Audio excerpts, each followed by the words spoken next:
Ladies and gentlemen, my name is Keith, and welcome to my review of the movie 999. An all-star cast comes together in this movie. You've got Jesse Pinkman from Breaking Bad, you've got Daryl Dixon from Walking Dead, you've got Solomon Northup from 12 Years a Slave, you've got Wonder Woman in the upcoming Batman vs. Superman.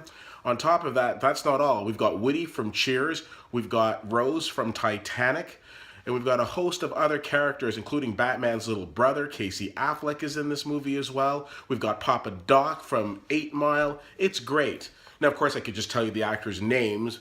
Most of you might have figured out most of these names, but the reason why I'm going through and telling you characters that they've done before is because this movie is just basically a remix of different cops and robbers movies that you've seen before. Now, this movie starts off with a bank heist. Heat? And then the next thing you know, we have crooks on the run. The town? And then anyways, there's a whole corrupt cop thing going on. Where have I seen that before? Basically, this movie meshes a lot of the cops and robbers movies that we've seen. Like I said, Heat, End of Watch, there's a little bit of Training Day. And you know what? The director probably saw these movies, loved them, and said, hey, I want to make a movie like those. And good on him. The only problem is that he's clearly stealing from all of these movies.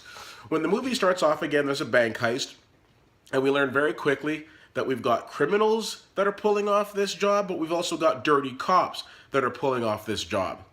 So they want to pull off an elaborate scheme, and for them to be able to do that, they need to have all of the other police officers away from what they're doing. So they want to do a 999, which is where they kill a fellow police officer.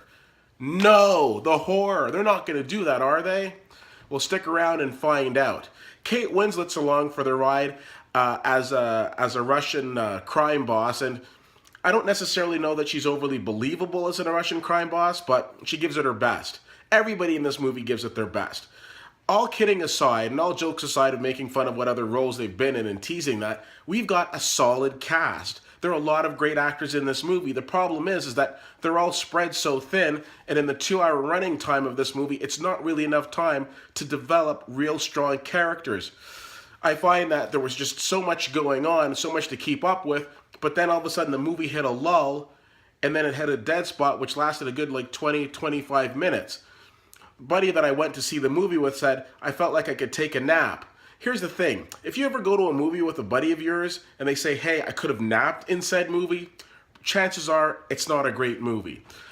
Do I recommend this? Absolutely. When it hits Netflix, I don't think you should go out and spend all of your hard-earned, well, not all of, but go and spend your hard-earned money seeing this movie. Wait a week and check out London Has Fallen, because that movie looks really great. Or if you haven't seen it, go see Deadpool. And if you have seen Deadpool, well, maybe go see it again. 999 had the opportunity of being a great movie, and quite frankly, when I left the movie, I thought to myself, C+. But then I got in the car and I thought to myself, Aaron Paul is in this movie, and he plays, guess what, a junkie.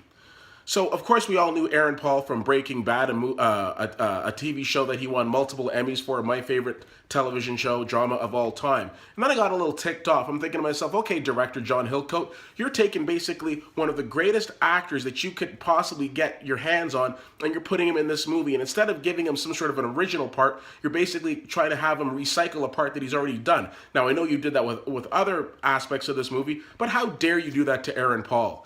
So screw you for taking Aaron Paul, a fantastic actor, putting him in the same role as you did before. Let me tell you something, John Hillcoat. You might be a decent director, but you're no Vince Gilligan. And you know what? You didn't create Jesse Pinkman. Don't typecast him because he's better than that. Because of that, I'm dropping this to a C. Rant over. Anyways, as always, you can reach out to me at CFL_fan on Twitter, Facebook.com/WittyWhittier, and WittyWhittier.com.